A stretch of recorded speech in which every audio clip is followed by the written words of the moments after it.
Mainit-init na chismis. Love expert, hindi na raw mabasa kay Donnie Pangilinan ang totoong nararamdaman niya kay Bel Mariano. May iba daw siyang napansin kay Donnie nang pinanood niya raw nang paulit-ulit ang mga video nila sa ASAP. Saad pa niya, totoo talagang nangyayari sa kanya ang switch off. Yung parang may dual identity siya, mamaya okay siya, mamaya hindi. Mamaya sweet, mamaya hindi.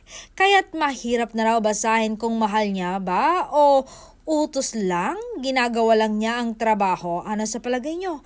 I-comment mo na sa ibaba.